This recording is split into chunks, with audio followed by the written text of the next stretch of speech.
আপনাকে ফাঁসির কাষ্ট থেকে মুক্ত করেছে, তারপর আর কিছু চান আপনি? আমি বুঝি না।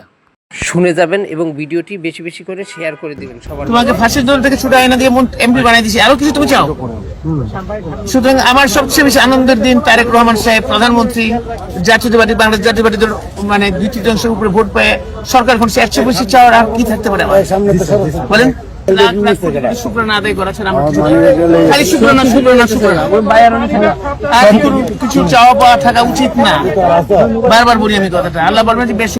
আপনি যে ফাঁসির কাষ্ট থেকে ছুটে এসেছেন আমরা অত্যন্ত খুশি, কিন্তু স্যার আপনাকে একটা জিনিস খেয়াল রাখতে হবে যে আপনাদেরকে যে ফাঁসির কাষ্ট থেকে কে বাঁচিয়েছে, কারা বাঁচিয়েছে, কারা আপনাকে এই ফাঁসির রশি থেকে ছুটিয়ে এনেছে, কে কাদের এই অবদান, তাদেরকে তো আপনারা ভুলে গেছেন। যেই জুলাই যোদ্ধা তাদেরকে আপনারা ভুলে গেছেন, তাদেরকে আপনারা গ্রহণ করতে পারেন নাই, তাদেরকে আপনারা অবজ্ঞা অবমাননা করে রেখেছেন। তাদের এই অবদান আপনারা কখনো বলতে পারবেন? কোনো জাতি বলতে পারবে? বাঙালি জাতি কেউ বলতে পারবে? কিন্তু আপনারা কিন্তু সত্যি ভুলে গেছেন, কিন্তু এটা ঠিক হয়নি। তাই আপনাদের কাছে অনুরোধ থাকবে যে আপনারা এখনও সময় আছিল যে আপনারা এর মূল্যায়ন করেন। দেখেন তারেক রহমান আপনাকে যে মূল্যায়ন করার কথা ছিল কই আপনাকে করে নাই। আপনাকে মন্ত্রিত্ব তো দূরের কথা, আপনাকে সেই স্থানের ধারে কাছেও নেয় নাই। হ্যাঁ, শুধু এই এমপি নিয়েই বসে থাকতে হবে। তাইলে এর আপনি কি পেলেন?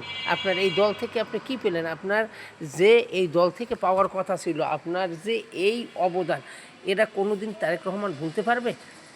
এবং সারা জাতি বলতে পারবে না, যেমন আমরাই বলতে পারি না। কিন্তু আপনি যে এই যে ভারতের বিপক্ষে হয়ে যে অনেক করছেন, হ্যাঁ, সংগ্রাম করছেন, কিন্তু ওই কথাগুলি প্রত্যেকের অন্তরে গেঁথে আছে। কিন্তু কই আপনার তো সেই অবদানের মূল্যায়ন করে নাই, করবে কি করে? আর বিশেষ করে আপনাদের দলের ভিতরে স্যার, এরা হলো আজীবন সব সময় সবার এই জাতির সাথে গাদ্দারি করে আসছে, হ্যাঁ, করছে।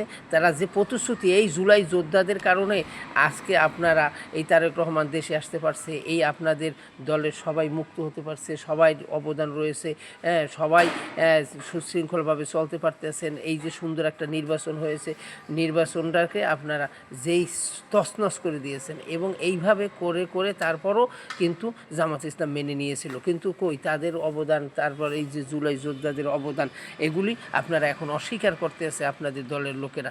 এটা কি ঠিক করেছেন? কিন্তু এর খেসারত আপনাদের দিতে হবে স্যার।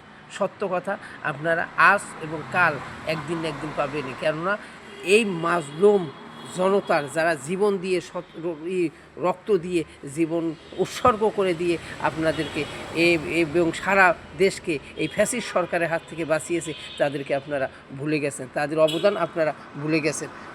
ধিক্কার আপনাদের প্রতি, খুব খারাপ লাগলো।